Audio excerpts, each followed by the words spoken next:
Good evening, everyone, and welcome to the virtual public open house for the privately initiated secondary plan application of the Elfrida lands.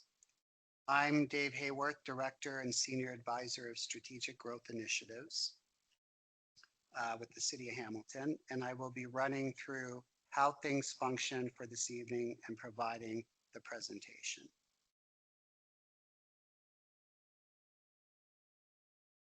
So before we begin, I would like to read the city's land acknowledgement. The City of Hamilton is situated upon the traditional territories of the Erie, Neutral, Huron-Wendat, Haudenosaunee, and Mississaugas. This land is covered by the Dish with One Spoon Wampum Belt Covenant, which was an agreement between the Haudenosaunee and the Anishinaabe to share and care for the resources around the Great Lakes. We further acknowledge that this land is covered by the Between the Lakes Purchase 1792 between the Crown and the Mississaugas of the Credit First Nation. Today, the City of Hamilton is home to many Indigenous people from across Turtle Island, North America, and we recognize that we must do more to learn about the rich history of this land so that we can better understand our roles as residents, neighbors, partners, and caretakers.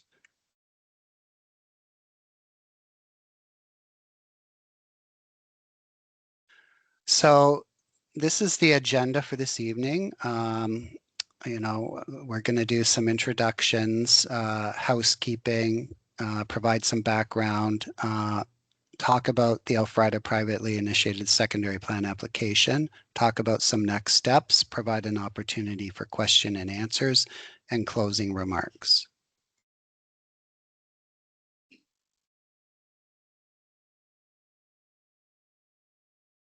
So welcome and thank you to all in attendance for joining us tonight.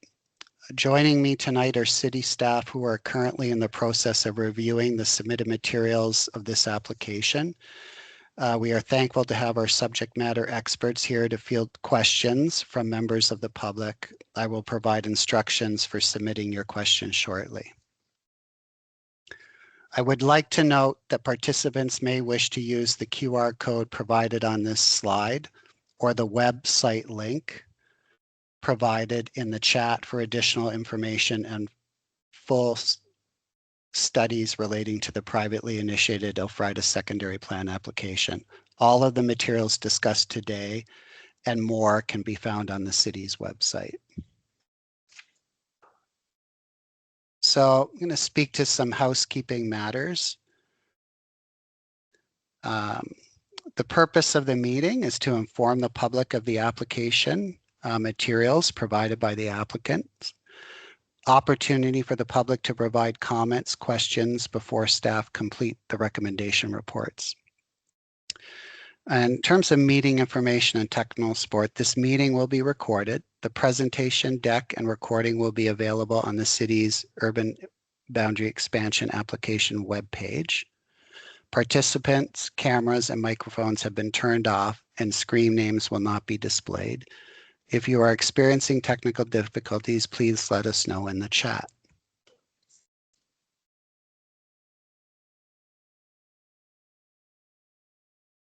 So just to clarify, we will not be taking questions verbally today, and as such, the raise the hand function should not be used.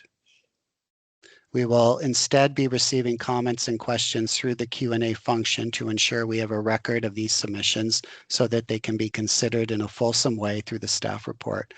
And before we begin, we would like to clarify that this is a privately initiated secondary plan. In terms of providing feedback, use the question and answers function to ask questions or share comments. Questions will be answered at the end of the presentation. Please ensure your questions are clear, polite, and precise. Questions will be reviewed by a moderator, combined when similar, and shared with the presenters as appropriate. Not all questions may be addressed. All questions, comments, and concerns will be incorporated into the recommendation report for the August 25th, 2026 Special Planning Committee and Council meeting.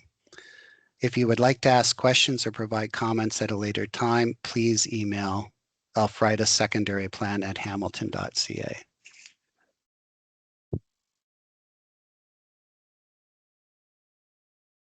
So this slide shows where we are in the process right now to date. To set the stage tonight, we will start off with some background text. How did we get to this open house tonight? There may be some confusion heading into tonight's material, as a previous urban boundary expansion application was submitted to the city and was denied by City Council in 2025. While related, the urban boundary expansion and secondary applications serve different purposes. An urban boundary expansion application considers whether the land should be included within Hamilton's urban area. As shown on the screen, a UBE application for the Elfrida lands was processed in 2024-2025. As I mentioned, the official plan was turned down by council in 2025. An open house was considered in April of 2025, prior to a statutory public meeting in June of 2025 when council considered the urban boundary expansion. It was denied in June 2025 by City Council. The applicant then appealed the decision to the Ontario Land Tribunal. While the urban boundary expansion application is currently under appeal and is before the Ontario Land Tribunal, the Planning Act allows the applicant to submit an official plan amendment to establish a secondary plan for the application. So they have the right to submit an application. A secondary plan is a land use plan for a particular geographic region, area of a municipality that is prepared as an amendment to an official plan. Secondary plans are in a sense a blueprint for how a community will grow. While secondary plans are often city-led plans, they can also be privately initiated. Secondary plans identify more detailed land uses, densities, infrastructure requirements, design requirements, and other implementing actions appropriate for a community to grow. In a privately initiated secondary plan, an applicant initiates the secondary plan process to demonstrate to the city that growth will occur in a coordinated and sustainable manner. This process includes comprehensive technical studies and opportunities for community engagement to shape the future of the area. Once the city's review of the application is complete, a staff recommendation report is presented to Planning Committee and Council on the proposed privately initiated official plan amendment. On April 30th, 2026, the applicant submitted the Elfrida Secondary Plan official plan amendment application. In May 2026, the city deemed the privately initiated secondary plan application for the Elfrida lands complete. Staff are currently in the public consultation and review phase of the application. Following the statutory public meeting, Council will make a decision on the privately initiated secondary plan application.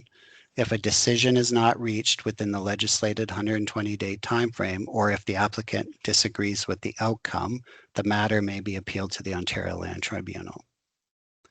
Tonight's open house is intended to provide information about the materials received, the process for application review under the Planning Act, and to answer questions, gather comments from members of the public. As a reminder, staff have not formed planning opinions about the applications yet, but are in the process of reviewing the materials submitted by the applicants. A staff recommendation report will be considered at a special planning committee and council meeting on August 25th, 2026, as I previously mentioned. The infographic on the screen outlines the application submission and review process for a secondary plan application. The Elfrida Secondary Plan application was submitted on April 30th, 2026 and received on May 1st, 2026, starting the city's 120-day review timeline. This means the city has until the end of August 2026 to make a decision. If no decision is made by then, the applications can be appealed to the Ontario Land Tribunal, which is the provincial body that adjudicates land use planning matters. Similarly, if City Council denies the applications, the applicants may appeal the decision to the tribunal. All appeal rights are enshrined in the Provincial Planning Act. Later in the presentation, we will walk through how the city evaluates the application and prepares a recommendation, such as what policies apply and what studies are required. Next slide. There are existing provincial and municipal policies which are used to guide the application submissions as well as staff's evaluation of the application. In particular, direction provided through the provincial planning statement and the city's official plan must be considered. The city will be evaluating the application based on the applicable policies in the PPS and the city's official plan. We have summarized some of the policies on the next few slides, but please note that this is not the full list of the PPS and official plan policies. That will be used to evaluate the application.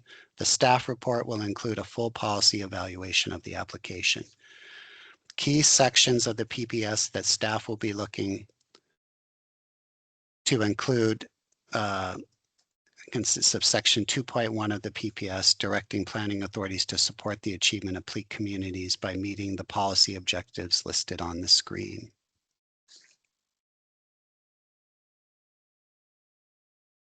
Similar to section 2.1, section 2.31 of the PPS outlines the general policies for settlement areas, which are shown on the screen. Section 231 directs planning authorities to consider several factors when evaluating applications, such as ensuring proposed development efficiently uses land and resources, optimize existing and planned infrastructure and public service facilities, support active transportation, are transit supportive as appropriate, and are freight supportive. As noted earlier, the staff report will include a full policy evaluation of the application. As previously mentioned, there are different PPS policies that will be used to evaluate the application. In the PPS, there are policies related to subject areas such as natural heritage or transportation systems. A list of the PPS sections that will be used to evaluate the applications is listed on the screen. Please note that this is not the full list of the PPS and official plan policies that will be used to evaluate the application.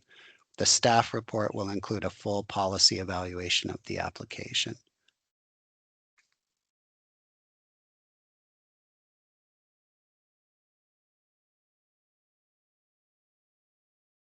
Next slide, Shauna. Slide 12. Okay. As previously noted, the Elfrida urban boundary expansion application was denied by council, and that decision has been appealed to the Ontario Land Tribunal for adjudication. Should the lands come into the urban boundary as a result of the OLT decision, secondary planning would be required. Section 242 of the Urban Hamilton Official Plan provides direction to applicants as they submit their development proposals and secondary plan.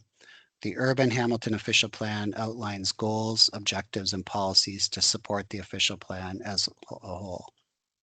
These goals, objectives, and policies include developing complete communities, diverse housing options, integrated transportation, sustainable street design, natural heritage protection, climate adaptation, greenhouse gas emission reduction strategies, and financial sustainability.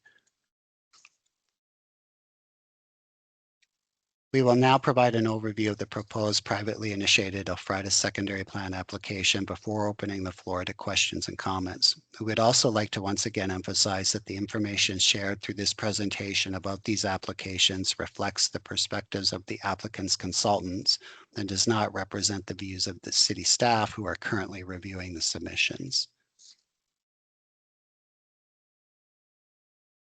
As a brief overview of the application, the Elfrida Secondary Plan application was submitted by the Elfrida Community Builders Group, Inc., which consists of many of the landowners of the large portion of, incorporating a large portion of the lands. The applicant is seeking to establish a secondary plan of approximately 1,200 hectares of land area through the proposed amendment. The Elfrida Secondary Plan area is bounded by Second Road and Hendershot Road to the east, Golf Club Road to the south, Trinity Church Road to the southwest, and East-West Hydro Corridor to the northwest, Swayze Road and Upper Centennial Parkway to the northwest, and Mud Street to the north. The proposed use for the site includes a mixture of residential, commercial, and other uses. The applicant estimates the area will accommodate approximately 64,392 people and 5,975 jobs for an approximate density of 71.7 persons and jobs per hectare.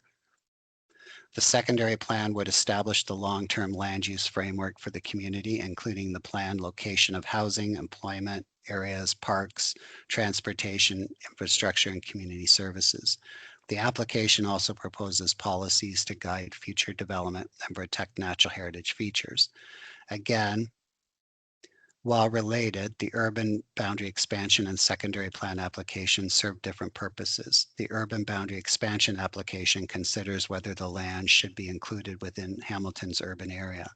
The secondary plan application establishes a vision and planning framework for how the lands could develop if urban development is ultimately permitted. Some of the existing features on the lands include a hydro corridor, which separates the southern part of the site from the urban areas to the north, natural heritage features, rural roads, commercial, employment, industrial, and institutional uses, agricultural uses, as well as about 148 residential dwellings.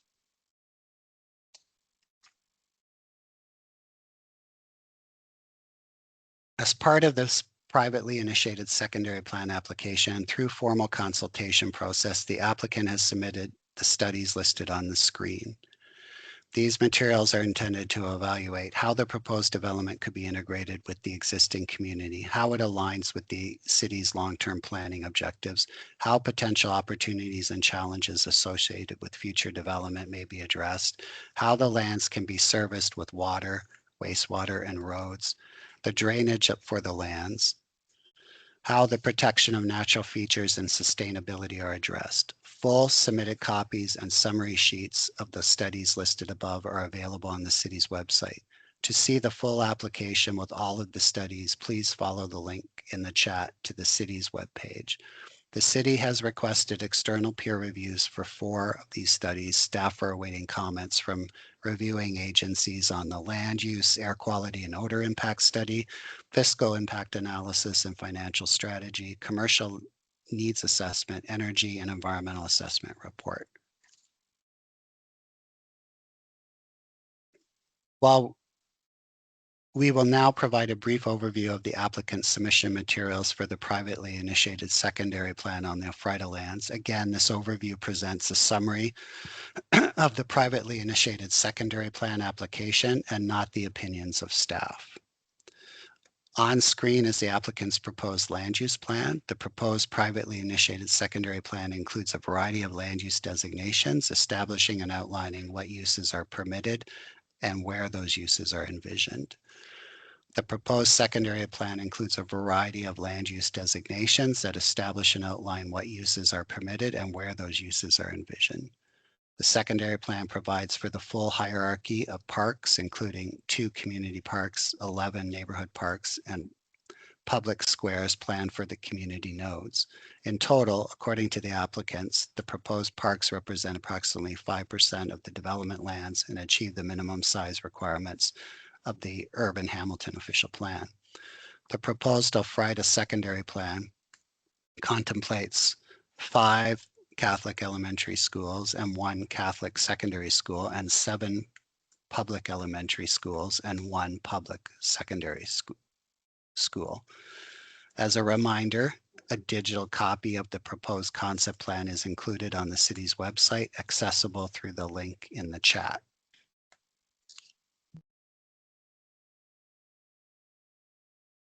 An Indigenous engagement framework report was submitted to summarize the engagement approach, identify Indigenous right holders and Indigenous organizations notified of the project, and document the engagement activities conducted to date.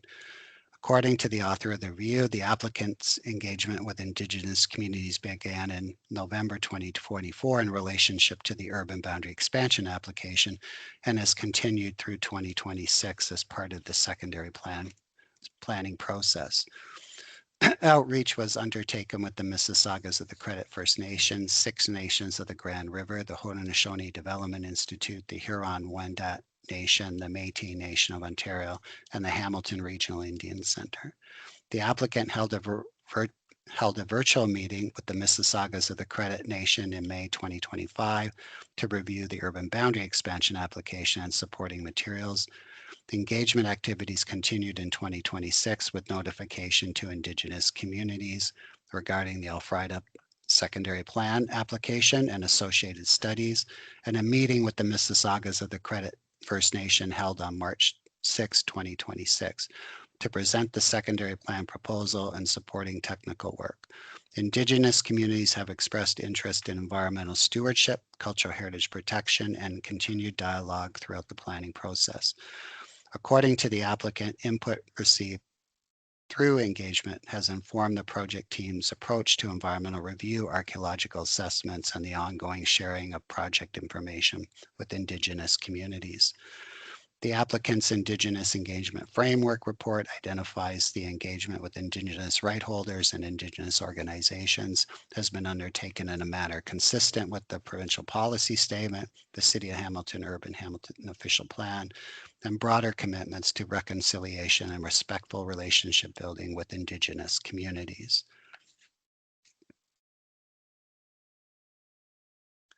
A housing needs assessment was submitted to demonstrate how the application contributes to the housing targets and supports housing policies and strategies, including providing a mix of housing unit types, densities, and sizes.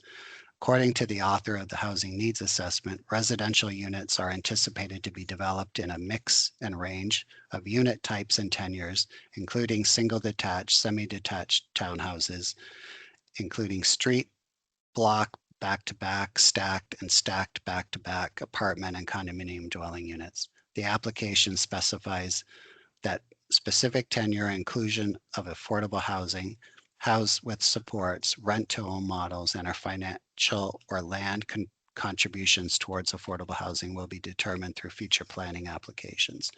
The assessment states that the population of the Elfrida study area is anticipated to increase significantly as the Elfrida Secondary Plan area is developed. At full build-out, the Elfrida Secondary Plan area is projected to accommodate approximately 64,392 people with a minimum density of 71 people and jobs per hectare. A commercial needs assessment was submitted to determine the amount, type, location, and function of commercial uses needed to support the planned growth in the Elfrida lands. According to the commercial needs assessment, the author identifies that the Elfrida lands benefit from being near several established commercial nodes, and that these existing nodes are anticipated to continue fulfilling regional retail service commercial needs, particularly as they are planned to intensify over time. The applicant anticipates that future retail service commercial uses accommodated within the Elfrida lands will support the daily and weekly needs of local residents, visitors, and employees of the surrounding community. The assessment estimates that there will be market demand for approximately 147,500 to 176,500 square meters of new retail service commercial space needed to service the Elfrida lands and the surrounding area.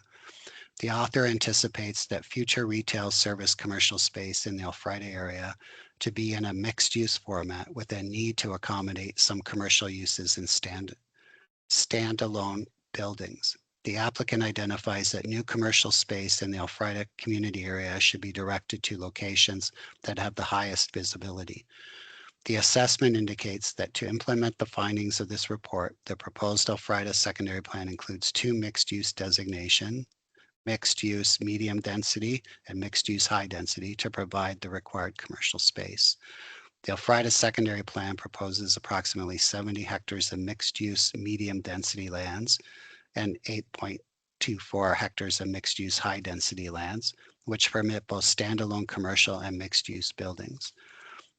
To address key questions related to the costs of providing and maintaining infrastructure over time in the proposed expansion area, including long-term capital and operating costs to the city, the applicant submitted a financial impact analysis and financial strategy report.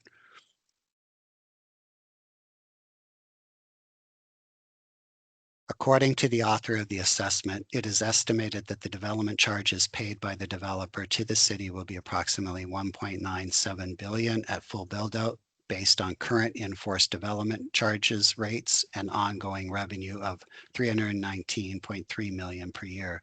A full build-out of the Elfrida lands are estimated to result in ongoing operating costs of $178.5 million annually. An additional estimated $17.3 million in annual life cycle replacement costs to replace municipal infrastructure within the Elfrida lands at the end of its useful life cycle is anticipated. Through their analysis, the author argues that the Elfrida area will have a positive fiscal impact on the city of Hamilton and are expected to result in a positive net operating impact for the city in 2031 and maintain a surplus each year thereafter.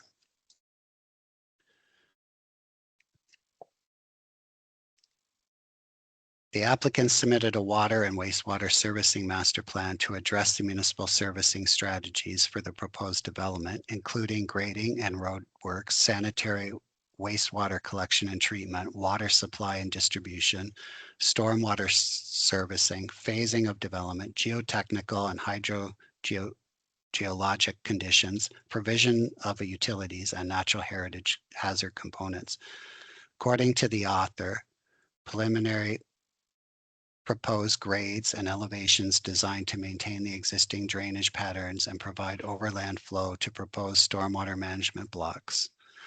The subject lands are currently not provided with water infrastructure servicing and will require an extension of the existing local water distribution system to and through throughout the Elfrida lands.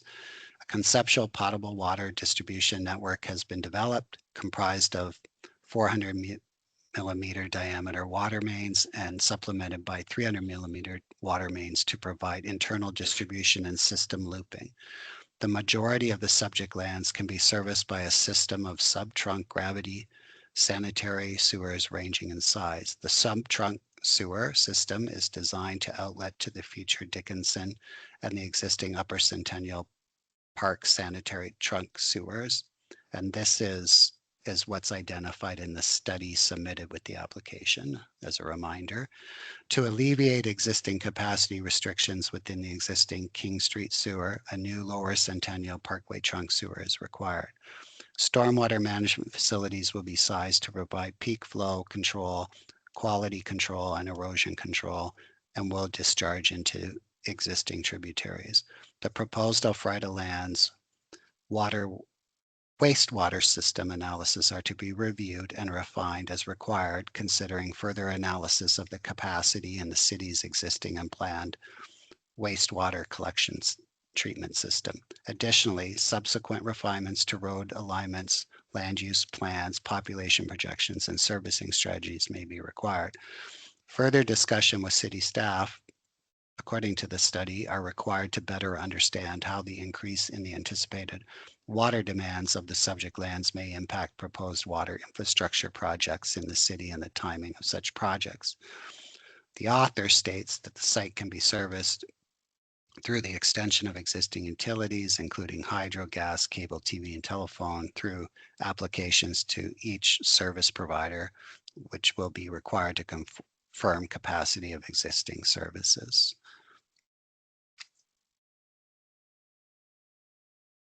As far as the transportation assessment, is to review the main aspects of the proposed development from a transportation engineering perspective. The applicant submitted a transportation assessment. According to the authors, existing constraints in the road network from a traffic operations perspective were noted at the intersection of Upper Red Hill Valley Parkway and Rymo Road East at Upper Centennial Parkway and Mud Street East.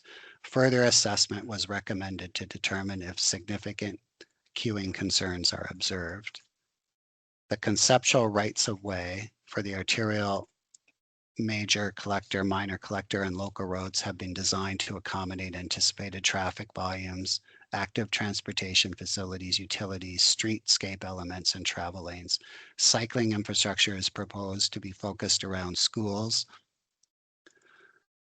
parks, trail connections, as well as the Elfrida Gateway Transit Hub. Protected intersections are recommended near these active transportation trip generators to promote safety and reduce collisions. Pedestrian network gaps should be minimized where feasible with the inclusion of signalized crossings. Always stop control or yield control approaches recommended at key intersections and road network connections. The proposed Elfrida Gateway is intended to be a central hub for Elfrida, serviced by the E-Line, bus rapid transit route and connecting to areas such as Confederation Go and Eastgate Square. Proposed new routes included in the report include Elfrida Gateway and the Airport Employment Growth District, a connection to the community of Binbrook, and extend the planned Route 36 Rymel to provide access between the subject lands and the Heritage Green Terminal. The transportation demand management strategies envisioned by the study will help proposed to help lower the vehicular traffic by promoting the other modes of transportation.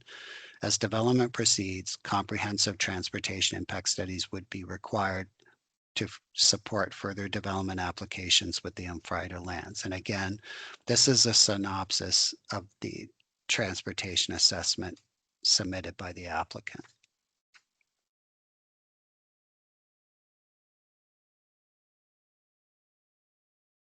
The applicant submitted urban design guidelines as part of the application. There's an outline of the objectives. They outline the objectives for the character, form, and pattern of development in Elfrida and illustrate the design intent of the secondary plan. Its aim is to create focal points and corridors to establish and identify a community structure, including gateways to Elfrida. Also, the design, it aims to design streetscapes with an enhanced and coordinated approach to landscaping, street planting, sidewalks, bike facilities, lighting, and utilities to ensure an active street life where appropriate.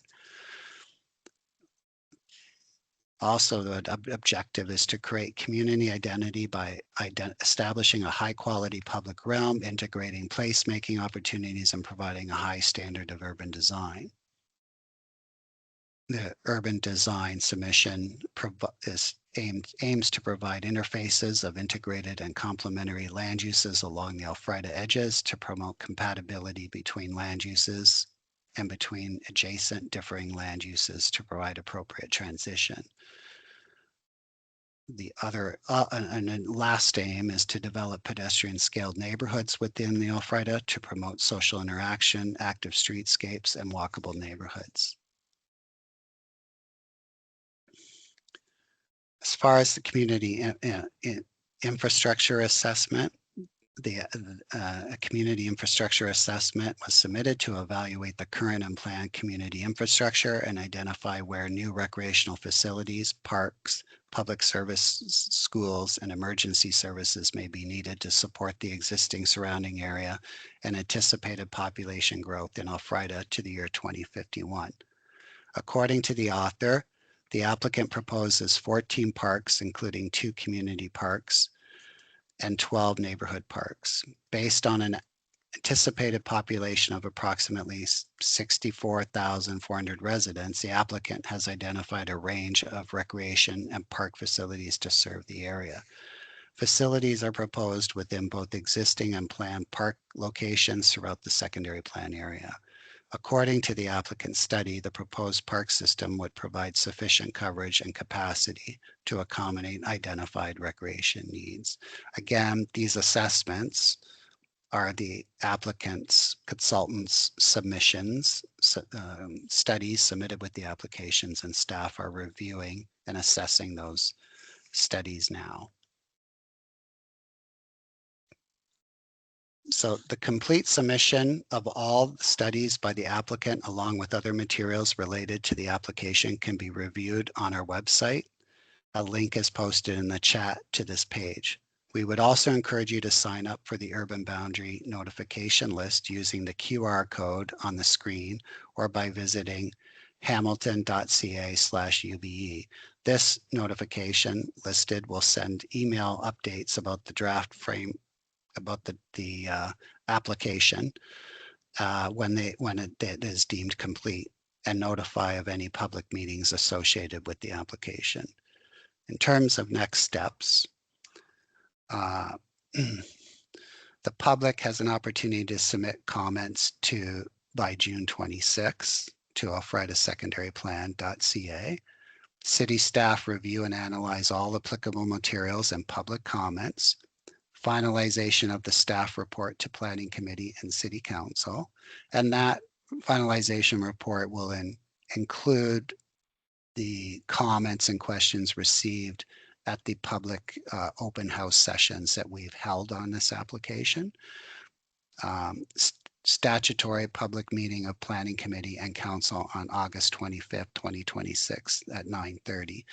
Keep in mind that comments submitted after the fact could still be provided to on the Planning Committee agenda. Comments received after the date noted of June 26th, we just may not be able to include them in the report and deal with them through the assessment and recommendations of the report, but they would still be provided to Planning Committee and Council. Also, you obviously have an opportunity to attend the public meeting on August 25th as well and voice any kinds of comments or concerns on the application or in support of the application.